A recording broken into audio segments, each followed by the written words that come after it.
नमस्कार, हकीकत न्यूज में आपका स्वागत है। मैं हूं आपके साथ अंकिता। चलिए बढ़ते हैं खबर की ओर। रीवा के बनकुइया की दुकान पर जो खुलेआम अवैध बेकारी चल रही है, जब जनता की आंखों के सामने दिन दहाड़े पर शराब की खरीद फरोख्त हो रही हो और जिम्मेदार लोग खामोश रहे, तो यह अपराध नहीं, घोर अपमान है। और मैं सीधे सीधे कहता हूं कि जिस प्रशासनिक और राजनीतिक देरी से यह चीजें अभी तक रुकी नहीं है, वह स्वीकार्य नहीं है, चाहे मामला कितना भी छोटा क्यों न दिखे।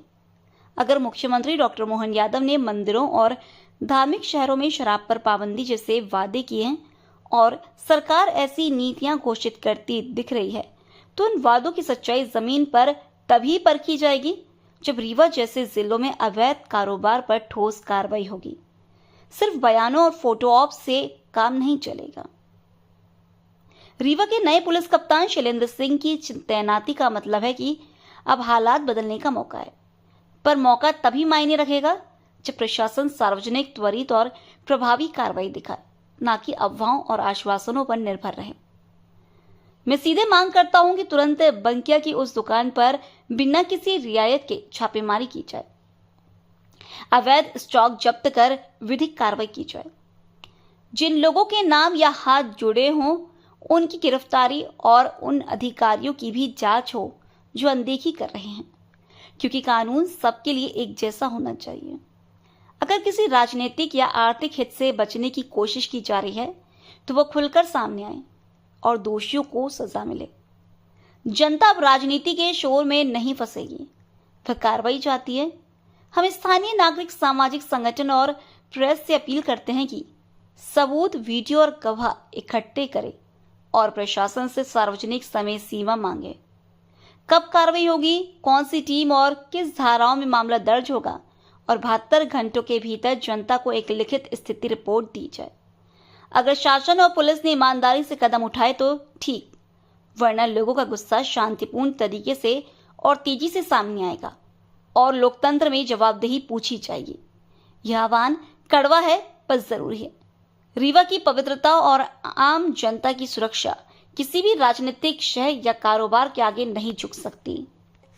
जिले में और रीवा शहर में विशेष तौर से जो वीडियो वायरल हो रहा है, जिनमें बनकुइया में छोटे छोटे बच्चे दिन दहाड़े और दिन में ही पैकारी कर रहे हैं, ये निश्चित तौर से निंदनीय है। जितनी भी घटना की निंदा की जाए और मुकम्मल होगी।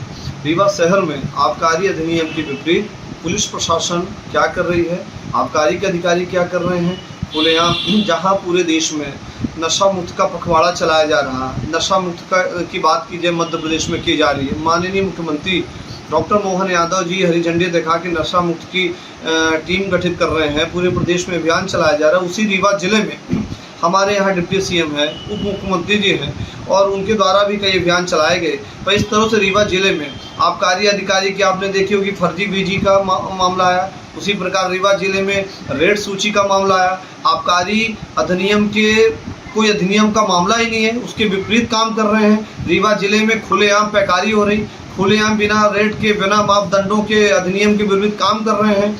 खुलेआम छोटे छोटे बच्चे ननिहाल आप बेच रहे हैं। आपने बनकुइया एरिया की जो वीडियो है उसमें देखा, सुबह ही बच्चे ले जाके छोटे छोटे केंद्रों में छोटे छोटे बच्चों को ग्रामीण क्षेत्रों में, देहातों में पैकारी कर रहे हैं। शराब इस समय घर घर बिक रही है, जन जन में बिक रही है। तो इससे नशा मुक्त का मतलब क्या है? सरकार का जो पैसा दुरुपयोग हो रहा। हमारा तो ये मानना है कि खुलेआम इस प्रकार बच्चों से पैकारी कराना, छोटे छोटे बच्चों को देना, छोटे छोटे बच्चों की स्कूल कॉलेज के सामने शराब में पीना। आपने बोदा में देखे होंगे कि शराब दुकान के सामने ही शराब पिलाई जा रही। आप देखे होंगे कि समान थाना के सामने ब्रिज के नीचे शराब खुलेआम शराब पिए जा रहे हैं। तो इस प्रकार के सार्वजनिक स्थानों में, मठ मंदिरों के सामने, सामुदायिक केंद्रों के सामने, सार्वजनिक स्थलों के सामने इस प्रकार यदि प्रक्रियाएं होंगी तो सरकार को तो निश्चित तौर से घर के शराब अलाउ कर देना चाहिए, घर में लाइसेंस दे देना चाहिए। इस प्रकार की यदि वातावरण किया जा रहा है, जहाँ मध्य प्रदेश में नशा मुक्त की बात की जा रही, समरसता और समाज के विकास की बात की जा रही, और रीवा जिले में खुलेआम छोटे बच्चों को जिन हाथों में कलम चाहिए, जिन हाथों में अभी नए किताबें चाहिए, उन हाथों में पैकारी हो रही है, तो उससे देश में क्या होगा? ऐसे ग्रुपों, ऐसे संस्थानों के खिलाफ FIR दर्ज होनी चाहिए, इसकी जाँच करा के कार्रवाई की।